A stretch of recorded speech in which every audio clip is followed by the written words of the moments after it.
Muy buenas tardes. La Secretaría de Salud del Gobierno del Estado y la Dirección de Calidad en Salud tienen a bien darle la más cordial bienvenida a todas las personas que están esta tarde compartiendo con nosotros este importante evento, esta mesa redonda de bioética en tiempos actuales. ¿Para qué? Hoy 26 de noviembre, son las 5 de la tarde, y tenemos como ponentes al doctor Eduardo López López, al biólogo José Luis Rangel, a Jesús Ramsés Martínez Mendoza, y nos va a moderar el doctor Audomaro Gurría del Castillo. Todo esto en acompañamiento con el doctor Gabriel Suárez Zapata, que es quien coordina estas actividades de bioética. Gracias a todas y a todos los que nos están acompañando esta tarde. Les pedimos, por favor, que se inscriban en la liga que se les manda para que tengan su constancia del evento. Y sin tanto preámbulo y agradeciendo a todos y cada una de las personas presentes, así como a los que nos ayudan el día de hoy con la mesa redonda, les damos la más cordial de las bienvenidas. Bienvenidos todos los ponentes de nuestra mesa redonda. Estamos atentos a lo que nos aporten el día de hoy. Bienvenidos, Gabriel. Muy buenas tardes, tengan todos ustedes. Buenas tardes. Bioética buenas tardes a todos. Buenas tardes. Bioética en los tiempos actuales, ¿para qué? Con el objetivo de enmarcar los trabajos de esta mesa redonda, iniciaré mi participación definiendo el término bioética como el estudio sistemático de la conducta humana en el área de la ciencia y la salud, examinadas a la luz de los valores y los principios morales, considerando que es muy importante subrayar que los avances en la ciencia de la vida han provocado un gran cambio de paradigma cultural e ideológico, lo que ha originado que actualmente exista un debate acerca de la relación de la ética, la ciencia y la tecnología, teniendo en cuenta que la ética debe guiarlas en su capacidad de servir al desarrollo del ser humano para construir grandes cambios sociales. Bajo este principio es la ética la que valorará si se justifica o no su aplicación. En la investigación y experimentación, la ciencia y la tecnología no son éticamente neutras. Es aquí precisamente donde toma parte la bioética como área reflexiva para cumplir con el principio non nocere, primero no hacer daño en el sentido amplio. Por esta razón, la bioética sirve de puente entre la ciencia, tecnología y entorno general, llamándosele ciencia de la supervivencia. Con gran preocupación observamos que los avances científicos cambiaron radicalmente el panorama de la ciencia en el mundo, al alterarse el orden natural de las cosas. Los grandes cambios climáticos, los fenómenos naturales devastadores, la pandemia y los grandes avances científicos como la nanotecnología, valorando la utilidad o no del uso de los alimentos transgénicos, fecundación in vitro y mantenimiento de embriones humanos en bancos de almacenamiento. Ante el panorama de grandes cambios, el hombre comenzó a preocuparse de la supervivencia de la sociedad, apareciendo la bioética como una nueva disciplina compleja y multidisciplinaria con el fin de orientar la investigación científica al servicio de la humanidad. Estos ejemplos nos hacen ver que el ser humano ha actuado a pesar de haber tenido una adecuada formación científica y moral. Sin lugar a dudas, la bioética debe empoderarse en las decisiones que tienen que ver con la vida en general y su entorno. Ante este panorama, los comités de ética de investigación y las políticas públicas juegan un papel muy importante para establecer diálogos y discusiones entre grupos multidisciplinarios bien preparados que logren orientar el futuro de la raza humana. Los bioeticistas no deben reunir a los grandes desafíos del momento y no les quedará otra alternativa que asumir el reto y discutir los problemas de la humanidad presente y futura. En la mayoría de los casos, la bioética no tendrá la solución final a los múltiples problemas complejos, pero sí será la brújula que indicará el camino a seguir dentro de un bosque de complicados argumentos válidos. En base a lo anterior, los trabajos de hoy harán referencia a la pregunta de esta mesa redonda: bioética en los tiempos actuales, ¿para qué? A continuación, doy la palabra al doctor Aurumaro Gurría del Castillo, uno de los pilares de la bioética del Estado y catedrático de la Universidad Juárez Autónoma de La Paz, quien nos hará el favor de guiar la dinámica de esta mesa redonda. Adelante, doctor Gurría. Muy buenas tardes. Gracias a todos por la invitación, doctor Suárez Zapata, doctor Arenas. Muchas gracias. Es para la verdad un gran honor, a la vez que un privilegio, poder participar como moderador en esta mesa redonda. Constantemente nos hacemos la pregunta: ¿bioética para qué? Y más que nada, esta pandemia que nos ha modificado totalmente nuestro estilo de vida. Para dar respuesta a esta pregunta, bioética, contamos el día de hoy con profesionistas, representantes cada uno de sus respectivos conocimientos. El doctor Eduardo del Carmen López López, el biólogo Luis José Rangel Ruiz y el doctor en Derecho Jesús Ramsés Martínez Mendoza. Cada uno de ellos nos hablará de su temática y nos dará respuesta a las inquietudes que surjan sobre la misma. Iniciaremos entonces con mi amigo y compañero de luchas bioéticas, el doctor Eduardo López López.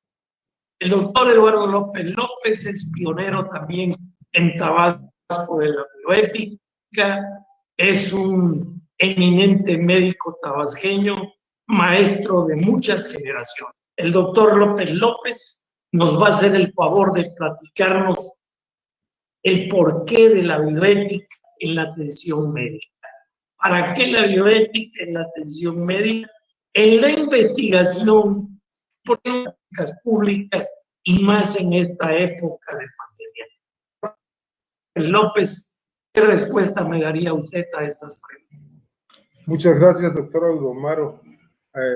Valiéndome de esa expresión que me honras en decir mi amigo y que ha hecho contigo una trayectoria larga, que es cierta, hemos bregado en distintos foros y en todos hemos salido con la satisfacción de que estamos transmitiendo un conocimiento que se nos fue dado, y el conocimiento no se da para guardarlo, sino como una luz para que proyecte a toda la comunidad.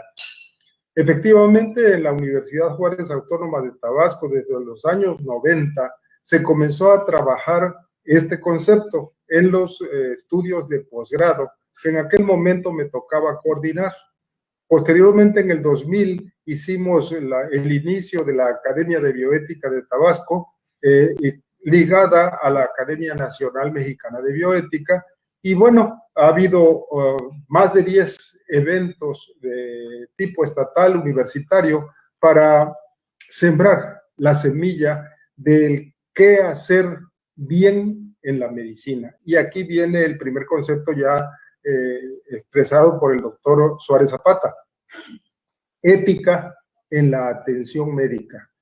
La palabra bioética, con todo y que ya cumple 50 años de estarse utilizando, a todos se nos queda en el deseo de deglutirla, porque no es fácil, es interdisciplinaria, es transdisciplinaria y aún está en pañales. Hay mucho por investigar, mucho por hacer, mucho por hacerlo, darlo a conocer a la comunidad.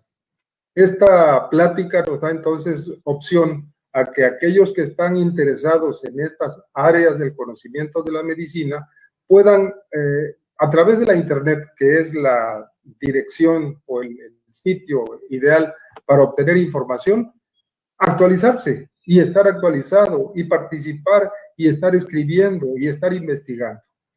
Pareciera ser ajeno al quehacer del médico la investigación, y no. El médico investiga desde el momento en que el paciente pone un pie en nuestro consultorio y le pregunta, después del saludo, desde luego, ¿en qué puedo servirle? Es decir, ¿por qué me viene a ver? O más aún, ¿qué le hace pensar que yo puedo resolverle sus problemas? Y comienza la relación médico-paciente a través de la historia clínica, que es una fundamentada en el método científico. Hay que ver antecedentes, hay que ver qué pasa actualmente y cómo vamos a enfrentar o a comprobar más bien que lo que me está diciendo el paciente realmente lo tiene. Muchas veces lo objetivo no es lo que le preocupa al paciente. A lo mejor ya terminé de hacer una historia clínica integral y me doy cuenta de que lo que el problema está dominando es el aspecto cultural o el aspecto psicológico o el aspecto social o más aún el aspecto emocional, religioso o espiritual. De cualquier manera, el médico está preparado durante toda su carrera para enfrentar todos estos aspectos que hacen que la medicina sea clínica o sea quirúrgica o ambas. Y aquí es donde aparecen las diferentes ramas que han dado origen a la medicina. Las especialidades médicas cada día son más y más y más, y ahora se ha metido la medicina obligadamente en aspectos cibernéticos, como en este momento. Yo estaba sufriendo horriblemente porque para mí esta dinámica de estar hablando con todos ustedes, con todo y que les aprecio mucho y que me encantaría tenerlos cerca, no es lo mismo que una máquina que fríamente, pues sé que les va a llegar la comunicación, pero ya lo dicho, hecho, no hay más. Entonces, decir bioética, ¿para qué? Yo diría, bioética, ¿por qué no? Si en toda la quehacer humano está de por medio el hacer bien. Nuestro reto primordial como seres sobre la tierra es no hacer daño. Ya Hipócrates lo dijo hace más de 6 siglos, perdón, hace más de 4 siglos, no hacer daño. Si no hacemos daño, ya bastante bien estamos haciendo. Mucho ayuda el que no estorba. El siguiente pilar que aquí le llamaron de la bioética es buscar el bien, la beneficencia. Si el paciente no es porque tiene un problema y busca solucionarlo, y tenemos que hacerlo a través del respeto a la autonomía y dándole toda la libertad a él para que tome sus decisiones. Esto de autonomía pareciera ser más político que real. Bueno, habrá que ver desde qué punto de vista lo estoy enfocando. Pero sí es muy importante darle al paciente su lugar. Han surgido otras ideas con respecto a la bioética, pero lo fundamental son los 3 valores primordiales: la vida, la salud y el amor. Y fíjense en esta última palabra, cuando decimos amor no se refiere al amor erótico, sino a la relación de identificación y aprecio que se le tiene al otro, el respeto que se le tiene a la persona, y no únicamente al humano, porque la bioética se extiende a toda la biodiversidad. Entonces, ahora están en los medios masivos de comunicación que rescataron un perrito acá y que lo tienen allá y que le pusieron un nombre. Pues es lo menos que podría haber hecho un humano por un ser que no tiene la capacidad de decisión. Entonces, tenemos que procurar la biodiversidad. Si no, nos arrepentiremos como estamos hoy al hacer conscientes del calentamiento global, de la contaminación del agua, de la contaminación de los alimentos, de la contaminación del sonido en el ambiente. Hay que estar muy reales si lo que hago es bueno. Si creo, me convenzo de que es bueno, lo repetiré y lo seguiré haciendo. Pero si tengo dudas, mejor preguntar, y por eso es que la medicina se ejerce en un medio social para estar todos al tanto de qué, cuándo sí y cuándo no. Porque se dijo por allí que no todo lo que se puede hacer se debe hacer, y ahí surge el problema de la eutanasia, de la eugenesia, de la medicina genómica, de la robótica, todas las demás ramas. Creo que con esto se da un panorama general de la... ¿Para qué? Sí, doctor Omar. Doctor López, decimos que la parte más bella de la atención médica es la relación médico-paciente, cuando esta la hacemos con amor. Y decimos también que la primera parte del tratamiento médico es darle la mano al paciente. Darle la mano al paciente. Estamos ahorita en un problema serio, en una pandemia seria, donde hablamos de distanciamiento social. ¿Dónde queda esta de la relación médico-paciente? ¿Cómo ve usted esto? Y por ahí buscándome lo que dice Fernando Savater, el filósofo español, que dice que para lo único que sirve la ética es para intentar mejorarnos uno mismo. ¿Qué dice usted de esto, doctor? ¿Me recuerdas la expresión de uno de mis compañeros de la residencia hace ya 50 años, que me decía, Eduardo, yo termino mi especialidad y voy a ejercer de cirujano general, y si sobre la marcha hay problema vascular, entonces lo resolveré? Y otro compañero que aquel tiempo decía, para mí, lo único que me ha dado la especialidad es atarme de manos. Antes me atrevía yo a hacer de todo y ahora solo hago lo que creo que sé hacer. Ahí está el equilibrio en la toma de decisiones. ¿Qué tanto estoy haciendo lo correcto o qué tanto me estoy sirviendo de la medicina para mis fines particulares? Decir, darle la mano al paciente no es estrechar su mano con la mía, es estrechar su problema con mi preparación. Es la confianza del paciente ante la conciencia del médico. Si lo que me están planteando no lo puedo resolver, sí sé a quién recurrir para que reciba el mejor de los servicios. Pero también puede suceder que me equivoque y entonces pues doy marcha atrás. ¿Sabe qué? Me equivoqué, ese no era el diagnóstico. Ya cuando recibí los exámenes de laboratorio que hacen de la medicina esté basada en evidencias, aquí está la evidencia de que lo que tiene no es lo que yo pensé. Vamos a optar por mejorar ese diagnóstico.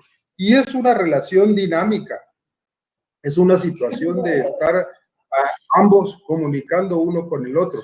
Pero si el paciente oye lo que le dice y no le cree, y va con otro para escuchar otras opiniones, llegará el momento en que no tenga confianza de nadie.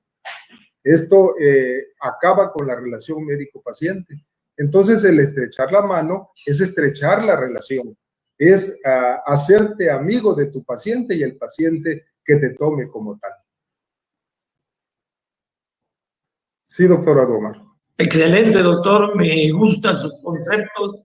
Creo que así debe de ser, que el médico debe de estar dispuesto a ayudar a quien necesite esa ayuda. Y como dijo usted hace un momento, repitió las palabras del maestro Ignacio Chávez, una conciencia, una confianza ante una conciencia. La confianza del paciente ante la conciencia del médico.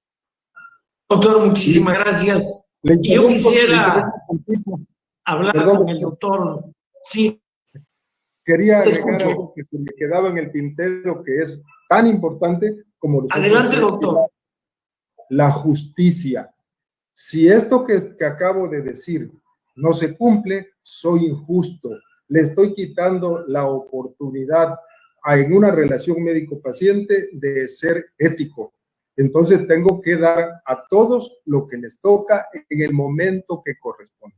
Con eso se redondea totalmente el concepto, doctor. Y muchas gracias. Y yo insistiría un poquito más, doctor, en el momento actual. Justicia. ¿Es justa la atención médica que estamos proporcionando actualmente en este problema de pandemia? ¿Existe justicia? Nunca la atención médica va a ser completa, porque todo lo que está sabido, lo que se está investigando y lo que está por saber depende de la posibilidad de tenerlo a la mano. Podemos proponer un tratamiento carísimo, pero no lo puede enfrentar la sociedad, no lo puede enfrentar el individuo. Entonces tendremos que ser injustos para decirle esto existe, pero no está a la mano. Entonces la injusticia va ligada de esa conciencia ética de dar lo que se puede. ¿Sí, doctor? Dar lo que se puede, dar lo que se tiene, dar con lo que contamos. Así es. Estamos de acuerdo, doctor. Pero parte muy importante también en el momento actual es la alimentación, la soberanía alimentaria. ¿Cómo andamos? ¿Qué reflexión podemos hacer? Es primero agradecerles la invitación que me hicieron para participar en este interesante e importante foro, ¿sí? Y bueno, pues como no tenemos así tantísimo tiempo, pues entremos en materia, ¿no? Entonces, la soberanía alimenticia se define como el derecho de los pueblos a contar con alimentos nutritivos y culturalmente adecuados, accesibles, producidos de forma sostenible y ecológica, y tener derecho a decidir su propio sistema alimentario y productivo. La soberanía alimentaria da prioridad a las economías locales y a los mercados locales y nacionales, y otorga el poder a los campesinos, ¿sí?, a la agricultura familiar, la pesca artesanal y el pastoreo tradicional, colocando la producción alimentaria, la distribución y el consumo sobre la base de la sostenibilidad medioambiental, social y económica, ¿sí? Sin embargo, ¿sí?, esto es una realidad, son las grandes empresas las que deciden nuestras políticas alimentarias y no las que nosotros debemos de establecer. Una de las bases de la soberanía alimentaria es la igualdad, ¿sí?, que garantiza que los derechos al acceso y gestión de nuestra tierra, de nuestros territorios, aguas, semillas, ganado y biodiversidad estén a la mano de aquellos que producen los alimentos. El contacto directo con los centros de producción facilita la venta directa, poniendo a quien produce en el mapa nacional. Si nosotros sabemos dónde se localizan los centros de venta de los diferentes artículos y alimentos con los que contamos y producen nuestra gente, podremos en ese momento, ¿sí?, recurrir a ellos y no recurrir a las grandes empresas transnacionales.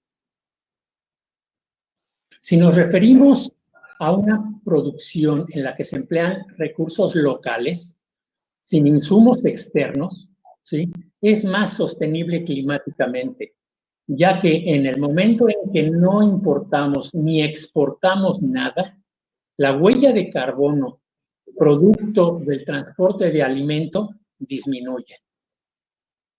Por otro lado, ¿sí?, al producir de forma sostenible, también hacemos referencia a un uso racional del agua, ¿sí?, que es otro de los elementos fundamentales, ¿sí?, en la sostenibilidad. Bueno, pues existen, sí, actualmente prácticas de consumo para incentivar la soberanía alimentaria. Entre ellas, podemos contar con reducir el consumo de carne y que ésta provenga de la extensiva. Estoy hablando de reducir, no eliminar el consumo. Consumir alimentos locales de temporada siempre que sea posible. Y eso aquí en Tabasco, pues es una de nuestras grandes virtudes y ventajas, con respecto a muchas áreas en el país en donde los recursos locales no son tan abundantes. Conocer cómo se producen los alimentos para confirmar que sea un producto sostenible.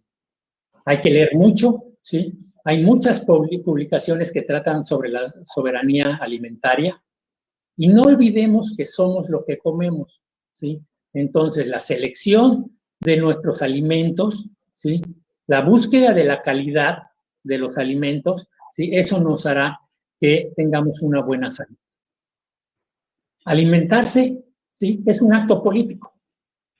Todo el mundo come, pero no todos comen 3 veces al día. Y esa es una enorme diferencia. En México está catalogado en la actualidad como en Latinoamérica, ¿sí? Con mayor seguridad alimentaria, solo después de Chile.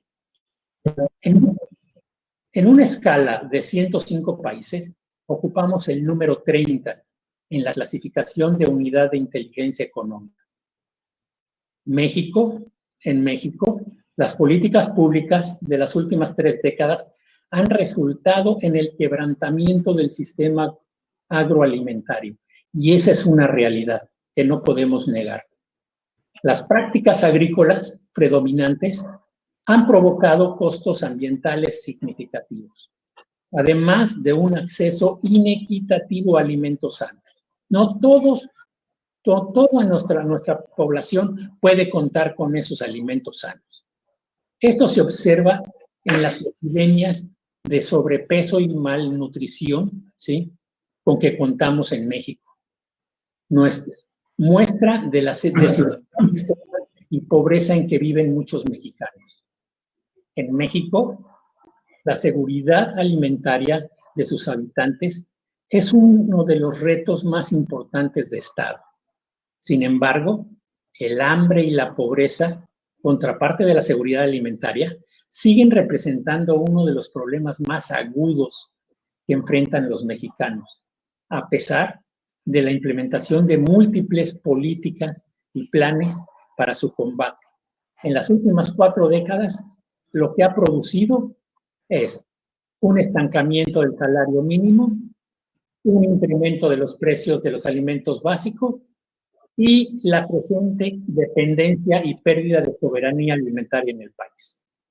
Entonces, como podemos observar en relación a este tema, pues a pesar de que se ha trabajado mucho en muchos gobiernos, pues todavía no se logra tener avances sustantivos para tratar de dar esa equidad a toda nuestra gente. Otro de los problemas que están muy relacionados son los alimentos transgénicos. Los transgénicos son organismos genéticamente modificados a los que se les ha añadido genes de otra especie. Y los organismos genéticamente modificados son simplemente aquellos a los cuales se les ha inhibido o potencia la expresión de uno de sus genes. Por lo tanto, los organismos genéticamente modificados no son transgénicos. Bueno, dicho esto, sí, y aclarado, entonces podemos decir que un organismo genéticamente modificado es el nombre que recibe cualquier organismo cuyo material genético ha sido transformado de una manera ajena a los métodos naturales, ¿sí?, de multiplicación o combinación genética. Para su transformación se ha recurrido a una tecnología que conocemos como manipulación o modificación genética. Un campo que actualmente está en amplio desarrollo y que debemos de tener mucho cuidado con esto. Esta técnica provoca cambios muy precisos en los caracteres hereditarios de un organismo y le dota de una característica de la que antes carecía. Mediante técnicas de biotecnología, gracias a ella se pueden insertar genes de una especie a otra. Las repercusiones de los organismos genéticamente modificados en la seguridad de los alimentos y por lo tanto en la salud de los consumidores, es una cuestión que ha suscitado mucha polémica desde el inicio, ¿sí? Tanto a favor como en contra, al no disponer de estudios a largo plazo. Ese es uno de los grandes problemas. No se puede dar una respuesta categórica sobre el beneficio de muchos de estos organismos, ¿sí? Se requiere mucha investigación todavía que no tenemos. Algo que debe de dar seguridad al consumidor es que, según lo establece la ley, los alimentos que contengan organismos genéticamente modificados, ¿sí?, solo se pueden comercializar si han pasado estrictos controles, aún más rigurosos que los productos tradicionales.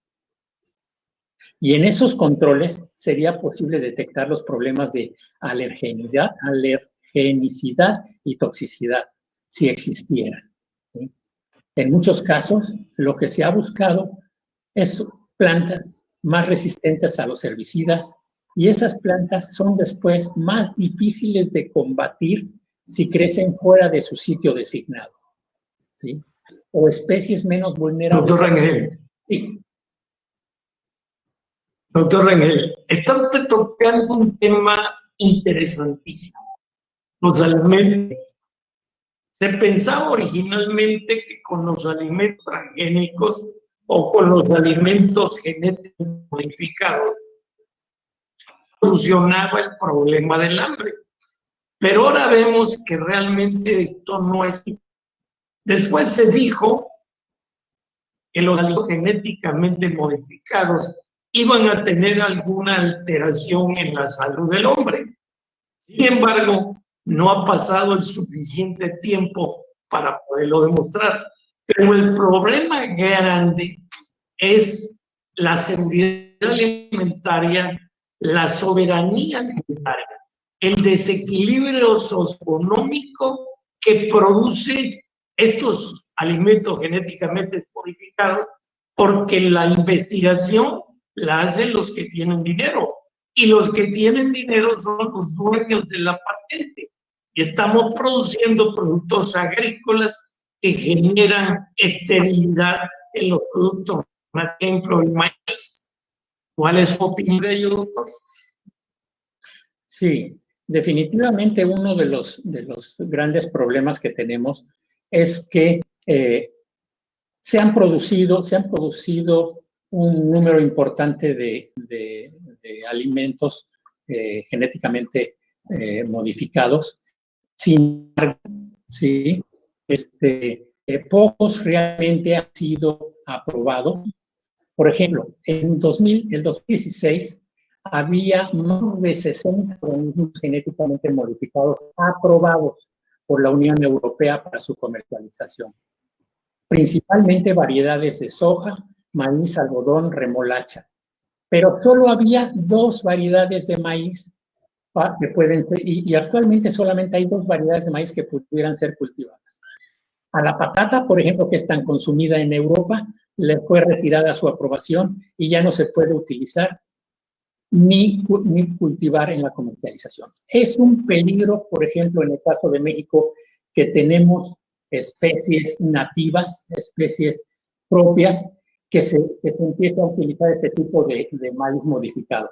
Porque si no se tiene un control perfectamente de estos organismos, puede presentarse en un momento dado una dispersión de los organismos genéticamente modificados hacia las áreas de organismos nativos, ¿sí? Y con el tiempo no sabemos precisamente qué pueda pasar.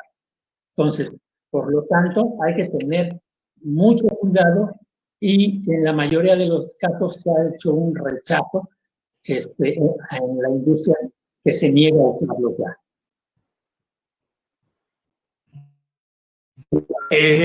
La vida silvestre, y en específico el murciélago, actualmente se ven atrás.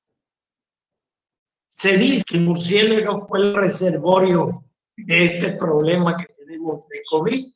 Sin embargo, atacar al murciélago sería atacar la alimentación, el problema alimentario. Crearía un trastorno completo en los ecosistemas, en la cosa económica y en la producción de alimentos. ¿Qué nos puede usted decir sobre esto, doctor? Mire, desafortunadamente para este pobre animal, ¿sí? El conocimiento que se tiene hacia ellos, ¿sí? Y la difusión que se ha hecho de este conocimiento es tremendamente pobre. Fíjese, de las 1.200 especies de murciélagos que existen en todo el mundo, solamente hay 3 que se alimentan de sangre. Y de estas 3, solamente una se alimenta de sangre de mamífero. Se ha tratado de exterminar a estos organismos y después muchas veces no se sabe si la especie se alimenta de sangre y tratan de exterminarla y no se dan cuenta, ¿sí?, del enorme papel que representan los murciélagos en el ecosistema. Fíjate, el 70% de los murciélagos se alimentan de insectos, como polillas, moscas, mosquitos y escarabajos. Comen tanto que muchas veces pueden comer la mitad de su peso en una sola noche. Pues imagínense la cantidad de insectos que consumen. Y el resto de los murciélagos se alimentan de polen y frutos, o son carnívoros, ¿no? Bueno, el caso de aquellos organismos que se alimentan de frutos y polen, alrededor de 500 especies de plantas son polinizadas por los murciélagos. ¿Qué otros beneficios tienen los murciélagos en el paisaje, en paisajes productivos? 1, controlan plagas de insectos sin generar daños al ambiente. 2, dispersan semillas y polinizan flores de plantas de importancia ecológica. ¿Sí? 3, regeneran y mantienen los ambientes donde viven otras especies. Su saliva contiene anticoagulantes, lo que actualmente continúa todavía los estudios sobre estos organismos. Y otra cosa que en el caso de nosotros nos importa, eliminan los mosquitos que muchas veces son pobladores del dengue, chikungunya y otras enfermedades.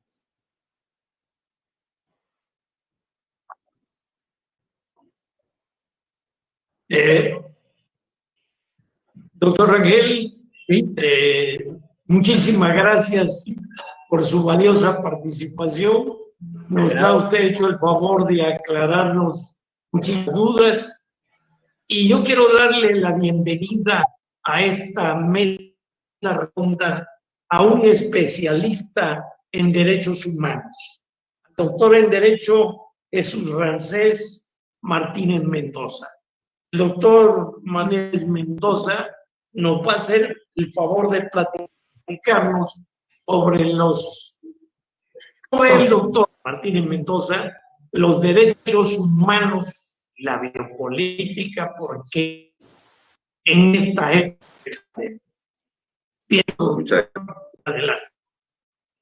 Muchísimas gracias. Es un placer estar con ustedes. Un gran saludo a todos los panelistas. Temas realmente muy interesantes y mucho que aprender. Bueno, hoy nos toca, a modo de charla, analizar un poquito de la biopolítica, que es un término acuñado en 1975 por Michel Foucault, que era un sociólogo y pensador, así como filósofo francés, el cual acuñó el término de biopolítica en su libro de estudios sobre la sexualidad. Después lo amplió un poquito en otros 2 libros, que es Defender la sociedad, soberanía y población, y finalmente en el de Vigilar y castigar.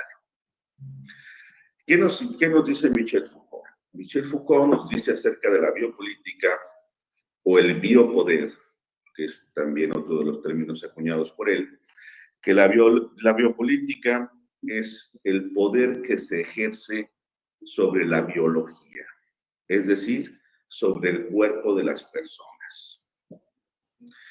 Para llegar a entender un poquito esto, tendríamos que hacer pues, un análisis retrospectivo acerca de lo que se trataba el poder en los siglos XV, XVI, XVII, XVIII hasta la fecha, ¿no? Donde teníamos antes al soberano, que era el que decidía quién debía vivir y quién debía morir, ¿sale? Bueno, bajo ese esquema, aquel que vivía era el que era el leal al soberano. Y el que moría era aquel que se sublevaba, ¿no? Era aquel que no era leal y se le consideraba como criminal. Por lo tanto, debería morir. Si ustedes tienen alguna referencia actual de lo que estoy diciendo acerca de la lealtad al soberano, bueno, pues se los dejo por ahí, ¿no? También nos dice Michel Foucault que la biopolítica se ejerce a la comunidad, o sea, al colectivo. Esto es, en los tiempos modernos de la industrialización, dejando a un lado al soberano, entrando a la democracia y a las libertades individuales, así llamadas, tenemos que entonces el control se debe ejercer sobre la comunidad. Entonces, para que nosotros podamos ser productivos, como lo necesita la industria, esta es una frase muy fuerte, dice Michel Foucault, que se necesitan cuerpos fuertes y productivos con mentes dóciles. Esto es, no necesitamos que piensen, necesitamos que trabajen. Esto es muy fuerte porque si nosotros vemos en la actualidad, estamos con múltiples disciplinas. Desde que estamos en las escuelas, nos dan un horario. Tenemos que llegar, no sé, dependiendo la primaria, secundaria, 7 de la mañana, estamos saliendo 2 de la tarde, 3 de la tarde. Lo mismo pasa con nuestro régimen en la industria. Nos dan un horario de 7 de la mañana a 3 de la tarde, de 8 de la mañana a 3 de la tarde. Entonces, nos van condicionando, dice Michel Foucault, desde temprana edad para que nosotros seamos lo más serviles posibles. Otra de las cuestiones de la biopolítica es que nos dice, nos acostumbran, por ejemplo, a un silbato. El silbato nos dice a qué hora vamos a descansar en el recreo, en la escuela. Y nos dice lo mismo a qué horas vamos a descansar en la industria para tomar los alimentos. Entonces nos van condicionando a qué debemos hacer, cómo debemos pensar, a qué nos debemos dedicar. Todo esto siempre cuando nosotros pensamos o pensemos que es lo más productivo. Entonces, hablando evidentemente del capitalismo, ¿no? ¿Qué tiene todo esto que ver en la materia de derechos humanos? Que el soberano, como ya les decía, tenía la capacidad de dejar vivir, vive como tú quieras, pero yo voy a decidir cuándo vas a morir siempre y cuando no me seas leal. Ahora, vive como tú quieras, pero sé productivo. Si no eres productivo, entonces no me sirves. Es una cuestión de que todos los estados materialistas o capitalistas están haciendo en estos momentos. ¿Qué pasa cuando nosotros no somos capitalistas? Dice Byung-Chul Han, que es un filósofo coreano, que nos estamos convirtiendo, ya pasando un poquito de la sociedad del control de Foucault a la sociedad del cansancio. Nos estamos cansando de ser productivos. Dice Byung-Chul Han que a partir de 1935 para acá, cuando estaba escribiendo precisamente Michel Foucault, empezaron los emprendedores en Europa. ¿Qué son los emprendedores? Bueno, los emprendedores son todas aquellas personas que buscan ser sus propios jefes. ¿Qué dice Bill Chung Han? Bueno, ahora, cuando tú eres tu propio jefe, ¿a quién le echas la culpa de tu fracaso? Pues evidentemente la culpa de tu fracaso es totalmente tuya. Entonces te empiezas a cansar de ser tu propio jefe. Te empiezas a cansar del siempre sí se puede, del sí puedo hacerlo. Esto en materia de derechos humanos ha venido repercutiendo mucho porque nosotros ahora para todo creemos que tenemos derechos. Tenemos derecho a todo. Inclusive tenemos derecho al sí se puede.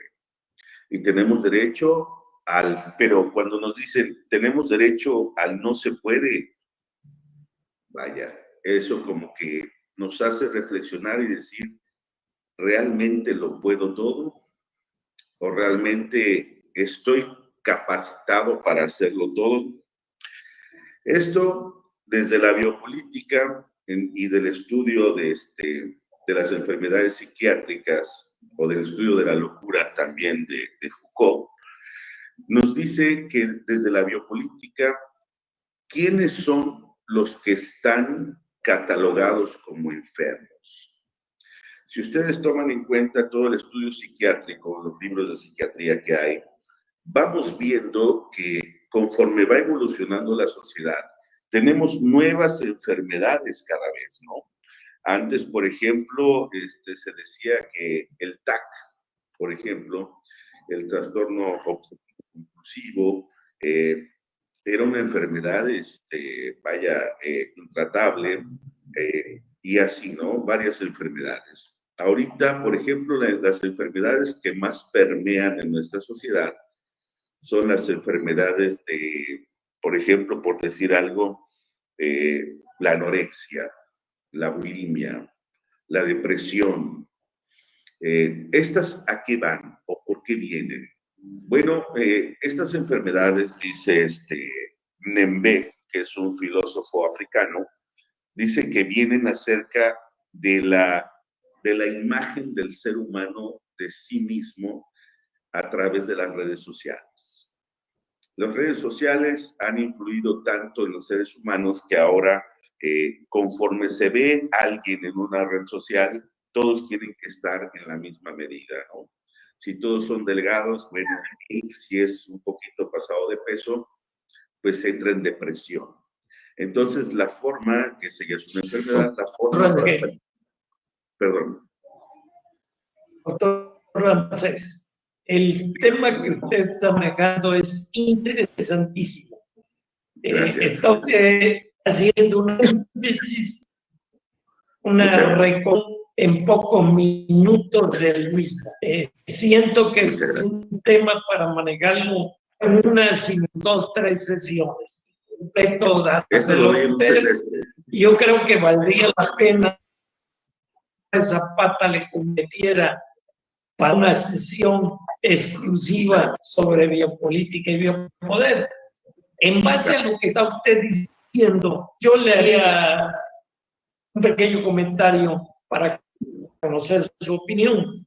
Dice que el control de la sociedad, en base a lo que decía Michael Ford, se realiza a través de la ideología, pero se requiere también el dominio de los cuerpos. Esto lleva a la biopolítica, al biopoder. ¿Cómo se manifiesta? Y sobre todo en México, en esta época de pandemia, la biopolítica y el biopoder. Correcto. Para analizar un poquito esto, la biopolítica en la época de pandemia, que vimos que Michel Foucault dice que es un hacer vivir y un dejar morir de conformidad con la productividad. La pandemia lo que ha hecho es hacer nula la productividad del ciudadano mexicano. Entonces, nosotros, por desgracia, no estamos en biopolítica en México, sino desde mi punto de vista, analizando al filósofo Nembe, él nos dice que estamos en una necropolítica. Esto quiere decir... Necropolítica, un término muy duro. Muy duro. Nembe dice que la necropolítica trata de dejar morir a todo aquel que deba morir. Entonces, bueno... O sea, doctor, que ayer dejábamos vivir y hoy estamos dejando morir. Ahorita estamos dejando morir. Estamos dejando morir desde el punto de vista que no tenemos un sistema de salud apto. No tenemos las suficientes medicinas para tratar las enfermedades graves. No tenemos, como decían los doctores aquí presentes, una eficaz estrategia política para los alimentos, por ejemplo. Entonces, por ejemplo, la biotecnología, ¿no? No sé, hay muchas cosas que se adaptan mucho a la necropolítica desde el punto de vista de que el ciudadano mexicano parece ser que está condenado a la muerte. Así, los derechos humanos en México están siendo totalmente violentados por todas partes. Disculpen que les diga yo esto, pero así lo estoy viendo. Desde que los niños no tienen para tratar el cáncer, pues bueno, eso me indica que el tratamiento sería caro. Entonces, para el Estado, una política de necropolítica es la correcta. Me vas a costar muy caro. Entonces te voy a dejar morir. Para los enfermos de COVID, me vas a costar muy caro. Entonces te voy a dejar morir. Muestra de eso es que tenemos, según el reciente estudio, salió el día de ayer, no sé si lo vieron, 250,000 muertes registradas por COVID. Eso, si lo ponemos sobre la mesa, es lo mismo que los ciudadanos de los Tutsis sufrieron en su genocidio. 250,000 muertes. Doctor Randels, la guillotina la tenemos sobre la cabeza, como dicen. Así es. Tenemos encima. Yo agradecerle a los tres ponentes la forma en que manejaron sus temas, pudieron en un lapso tan corto del tiempo darnos a conocer cosas que necesitamos conocer en un momento dado. Gracias, doctor López. Gracias, doctor Rangel. Gracias, doctor Rangel. Y por supuesto, al organizador de todo esto, el doctor Gabriel Suárez Zapata, y al director de calidad en el Estado, el doctor Arenas. Doctor Gabriel Suárez Zapata, un comentario que hacer. Gracias, doctor Gurría, gracias a los ponentes, muy acertadas sus opiniones. Voy a pedir al doctor Armando León Bernal, que es un excomisionado de arbitraje médico, nos haga favor de hacer las reflexiones de esta plática, de este trabajo y el cierre del evento. Adelante, doctor Armando León Bernal. Un saludo para todos. Bioética en tiempos actuales, ¿para qué dice el tema? Para la vida nada más, no hay otra. En cualquier tiempo la bioética va a ser para conservar la vida y disfrutar la vida. Ya los ponentes hicieron un recorrido desde el aspecto médico, desde el aspecto de la alimentación, de los derechos humanos a los que son universales, y bueno, nos dieron pautas para enfrentar con valor los retos que ellos plantearon. Malos servicios de salud, insuficientes servicios de salud, seguridad alimentaria, derechos humanos, pero hay que enfrentar estos retos como bioeticistas o como profesionales, no de la salud, como profesionales, y aprender con todo lo que nos dijeron nuestros ponentes a seleccionar lo bueno y lo ético y desechar lo malo. Claro que no es fácil seleccionar que sea bueno y que sea ético, pero es un reto que debemos tener todos los seres humanos para conservar la vida de nosotros y de nuestro planeta.